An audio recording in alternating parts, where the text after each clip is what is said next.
Assalamualaikum Bu. Waalaikumsalam warahmatullahi wabarakatuh. Gimana nih kabarnya Ibu siang ini? Alhamdulillah sehat. Baik, Ibu, saya bukan ada tugas demonstrasi kontekstual di pendidikan negara. Jadi di sini kami ditugaskan untuk mewawancarai 2 atau 3 kepala sekolah. Jadi yang pertama itu kepala sekolah sendiri dulu. Jadi saya wawancara Ibu dulu. Saya minta waktu Ibu sebentar, 10 atau 15 menit ya. Boleh Bu ya? Iya, silakan. Baik Bu. Jadi pertanyaan saya yang pertama, selama ini bagaimana Ibu dalam Ibu mengidentifikasi kasus-kasus yang merupakan dilema etika atau bukan moral di sekolah kita? Sebenarnya dilema etika yang terjadi di sekolah kita sendiri, yaitu mungkin kita bisa tahu sendiri bagaimana keadaan anak-anak kita sekarang yang kurang pendidikan karakter, yang mungkin di situ perlu kita terapkan karakter siswanya ke arah yang lebih positif ya. Misalnya anak-anak lebih cenderung membuli kawan, itu perlu kita tekankan terhadap anak kita bahwa itu yang kita lakukan itu salah. Nah, kemudian kita berikan arahan-arahan yang berupa nasihat-nasihat yang positif yang membangun karakter yang lebih baik ke depan. Jadi selama ini bagaimana Ibu menjalankan pengambilan keputusan di sekolah kita, terutama untuk kasus-kasus di mana ada 2 kepentingan yang sama, itu sama-sama benar atau sama-sama mengandung nilai kebajikan. Mungkin di situ kita pelajari dulu kemana yang lebih ke arah yang paling menguntungkan dan ke arah menentukan yang ke arah yang lebih baik, supaya membangun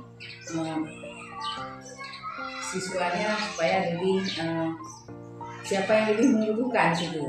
Maksudnya sama-sama baik, tapi kita pilih dulu, kita baca dulu keadaannya, bagaimana keadaan siswa yang ini, kemudian keadaan siswa yang satu lagi, kita pelajari dulu kemana memang dua-duanya baik, tapi kita lihat dulu, pelajari dulu kasusnya, bagaimana kasusnya, siapa yang paling membutuhkan, situlah yang kita. Langkah-langkah atau prosedur seperti apa nih yang biasanya Ibu lakukan selama ini? Langkah yang pertama kita amati dulu, kita pelajari dulu kasusnya, baru kemudian kita ambil keputusan. Nah, setelah kita pelajari di sekolah, baru kita ambil keputusan. Kita selidiki dulu apa pokok persoalan yang kita hadapi atau persoalan apa yang dihadapi oleh siswa tersebut. Baru kita ambil langkah selanjutnya, ya, dengan cara misalnya kita yang siswa-siswa yang mempunyai kasus itu kita panggil dulu, kita interogasi dulu. Nah, interogasi dulu dari siswa. Kalau sudah kita dapatkan informasi, baru kita ambil kesimpulannya bagaimana siswa ini akan kita, supaya kita beri nasihat supaya anak ini menjadi lebih baik ke depannya, mau berubah sikap-sikap yang sudah dia langgar. Selanjutnya Bu, hal-hal apa saja nih yang selama ini Ibu anggap paling efektif dalam pengambilan keputusan pada kasus-kasus dilema etika? Yang sudah kita lakukan, yang pertama kita beri nasihat. Apabila kita beri nasihat belum juga berubah, kemudian kita beri nasihat sekali lagi ya, dengan memberi hukuman yang mendidik ya. Hukuman yang mendidik artinya apa? Kita suruh menghafal atau menulis ya. Hukuman yang mendidik, tidak boleh kita memberikan hukuman fisik kepada siswa, apalagi kita membentak, itu tidak boleh. Apabila juga tidak bisa berubah, kemudian siswa itu kita kembalikan kepada pihak orang tua atau pihak wali murid untuk dinasehati ya. Kita beri dikembalikan sementara dididik di rumah. Kemudian apabila anak itu sudah berubah, baru kita terima lagi di sekolah, ya. Mungkin dalam beberapa hari di rumah dididik oleh orang tuanya atau diberi nasihat-nasihat, kemudian dikembalikan kepada kita. Itu yang sudah kita lakukan di sekolah. Ibu, hal-hal apa saja nih yang selama ini merupakan tantangan dalam Ibu mengambil keputusan pada kasus-kasus seperti tadi Ibu menyampaikan? Tantangannya mungkin pertama tadi kita sudah memanggil orang tuanya, kemudian kita musyawarah dengan orang tuanya.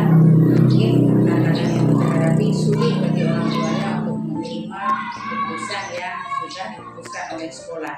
Mungkin mereka belum memahami bagaimana situasi keadaan etika anak kita yang sekarang yang sudah sangat minim pendidikan moralnya, mungkin di situ. Sehingga orang tua itu merasa anaknya paling benar, sehingga mereka sulit menerima keputusan yang diberikan oleh sekolah untuk supaya anaknya dididik di rumah sementara. Itu yang kita hadapi. Mereka belum memahami bagaimana situasi pendidikan saat ini. Bisa Memang menjadi etika ya. Apakah Ibu mempunyai sebuah kata-kala atau jadwal tertentu dalam sebuah penyelesaian kasus di dalam kita? Apakah Ibu langsung menyelesaikan di tempat atau Ibu mempunyai sebuah jadwal untuk penyelesaiannya? Bentuk atau seperti apa yang akan Ibu jalankan?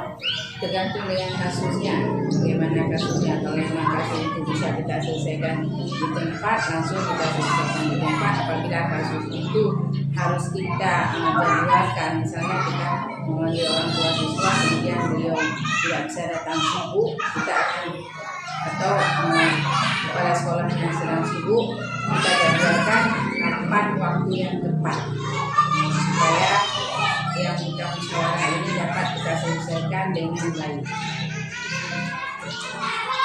Ini ada nggak seseorang atau faktor-faktor yang selama ini mempermudah yang bisa membantu Ibu dalam pengambilan keputusan dalam kasus-kasus dilema etika? Kalau mengenai yang bisa membantu kita pertama kita musyawarah dulu dengan pihak komite sekolah. Dan ada perwakilan dari sekolah, itu dilakukan oleh komite sekolah. Kita musyawarah dulu melalui forum komite sekolah. Ya, apabila kasus itu tidak dapat diselesaikan oleh sekolah di tempat misalnya, harus kita memanggil dulu. Di situ kita musyawarah dengan anggota komite sekolah. Tadi semua tadi yang telah disampaikan, pembelajaran apa yang dapat Ibu petik dari pengalaman Ibu dalam mengambil keputusan dilema etika? Mungkin pelajaran yang bisa kita ambil dari kasus yang sudah pernah kita tangani di sekolah kita perlu lebih ke arah yang mendidik siswa itu ke arah pendidikan karakter yang lebih kuat, ya. Karena selama ini itu yang dituntut oleh pemerintah dan itu yang terjadi di sekolah-sekolah. Mungkin bukan hanya di sekolah kita, di sekolah yang lain juga. Di dunia pendidikan itu yang sangat minim, ya. Masalah karakter mungkin pemanfaatan teknologi yang salah, mungkin ya, salah arah. Bukan dimanfaatkan ke arah yang lebih baik, ya. Mungkin siswanya memanfaatkan teknologi itu ke arah yang negatif. Itulah tugas guru yang selama ini harus diemban oleh guru, ya. Semua jenjang, bukan hanya guru saja, bekerja sama juga dengan pihak yang bersangkutan, pihak pendidikan itu perlu kerjasama yang baik sehingga anak-anak kita ini dapat teratasi paling tidak anak-anak kita itu memahami atau kita pelajari dulu apa yang menjadi persoalan siswa itu sehingga dia menjadi sangat termotivasi atau dengan HP, ya, sulit dipisahkan dengan HP. Itu yang terjadi sekarang. Ibu, jadi itu saja wawancara singkat dari saya. Terima kasih Ibu atas waktunya. Saya akhiri. Assalamualaikum warahmatullahi wabarakatuh. Terima kasih ya. Assalamualaikum Bu. Waalaikumsalam. Gimana nih kabar Ibu siang ini? Alhamdulillah sehat. Alhamdulillah. Jadi begini bukan, saya ada tugas di pendidikan Bendera. Kami disuruh demonstrasi untuk mewawancarai 2-3 orang kepala sekolah. Jadi Ibu salah satunya kepala sekolah yang ingin saya wawancarai. Boleh Bu? Terima kasih Bu. Jadi bukan pertanyaan pertamanya, selama ini bagaimana Ibu dalam mengidentifikasi kasus-kasus yang merupakan dilema etika atau bukan moral di sekolah? Iya, selama ini kan banyak terjadi kasus-kasus etika murid, misalnya disiplin di sekolah kan.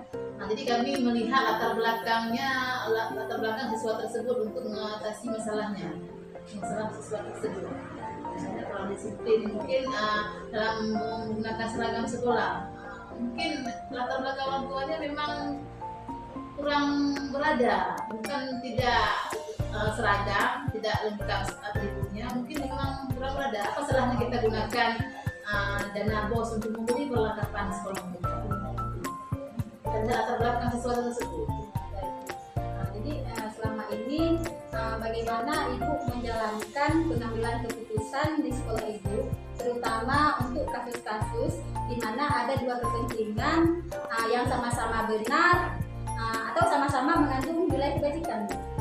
Saya selalu mengadakan musyawarah ya, baik dengan dewan guru ataupun saya sering mengundang ketua komite di sekolah. Jadi saya tidak mengambil keputusan sendiri, saya tetap mengambil keputusan setelah musyawarah bersama dewan guru dan komite sekolah.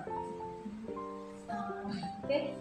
Langkah-langkah atau prosedur seperti apa nih yang biasanya Ibu lakukan selama ini?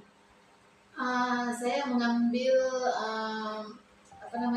mengambil informasi dari berbagai sumber. Saya tanyakan dulu kepada gurunya, kepada siswanya, ya kejadiannya bagaimana menangani masalah tersebut. Jadi saya tidak mengambil keputusan sendiri, saya menyelidiki dari berbagai sumber. Baik Bu, jadi pertanyaan selanjutnya, hal-hal apa saja nih yang selama ini Ibu anggap paling efektif dalam pengambilan keputusan pada kasus-kasus dilema etika? Keterlibatan semua pihak, baik kepala sekolah, dewan guru, bahkan orang tua siswa, ya, agar masalah itu lebih mudah diselesaikan. Jadi saya melibatkan semua pihak, tidak hanya dari guru saja, ya, dan melibatkan wali murid juga.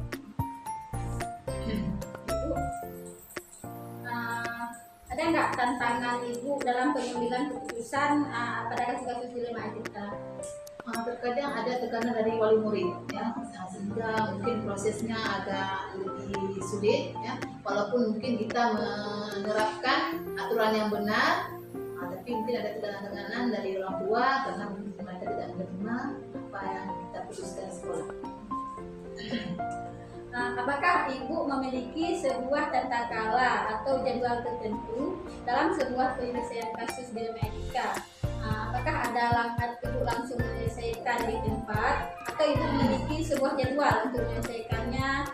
Bentuk atau prosedur seperti ini apa yang biasanya Ibu jalankan? Bisa dijelaskan? Itu menurut kasusnya, ya.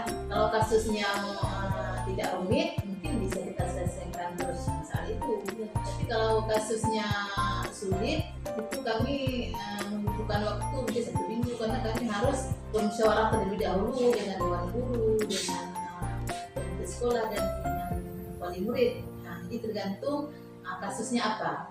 Ya, kalau kasusnya tidak rumit, mungkin segera bisa diselesaikan. Bisa dalam waktu itu Ya. Selanjutnya, adakah di sini seseorang atau faktor-faktor yang mempermudah membantu Ibu dalam pengambilan keputusan dalam kasus-kasus dilema etika? Kalau di sekolah saya sangat membantu, ya, karena di sekolah saya ada guru-guru senior yang sudah pernah menjabat sebagai kepala sekolah dan sudah menangani banyak kasus. Nah, dan guru-guru lain juga sangat membantu. Tapi senior-senior yang sudah pernah menjabat sebagai kepala sekolah ini sangat membantu dalam menangani kasus-kasus karena mereka sudah sangat pengalaman. Nah, sebenarnya sudah banyak makan asam garam lah, ya gitu ya. Jadi Bu Nitatin ya, dari semua hal yang telah Ibu jelaskan tadi, disampaikan, pembelajaran apa nih yang dapat Ibu petik dari pengalaman Ibu dalam pengambilan keputusan dengan etika? Itu sangat pentingnya komunikasi ya, antara kepala sekolah, dewan guru dan komite sekolah. Jadi kita jangan langsung mengambil keputusan.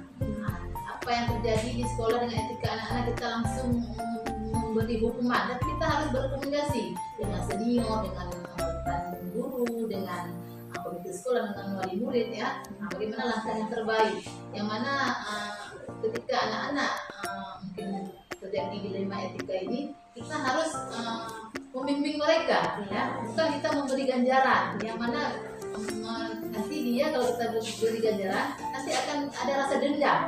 Dan ketika dia menjabat lagi nanti sebagai mungkin guru kepala sekolah, mungkin mereka akan laksanakan lagi untuk murid-muridnya begitu. Jadi kita bagaimana langkah kita itu memberi arahan lah ya, membimbing mereka ke jalan yang lebih baik. Itu menurut saya. Baik Bu, terima kasih Bu. Jadi demikianlah wawancara yang saya sampaikan hari ini. Terima kasih Bu atas waktu dan kesempatannya. Assalamualaikum warahmatullahi wabarakatuh. Waalaikumsalam warahmatullahi wabarakatuh.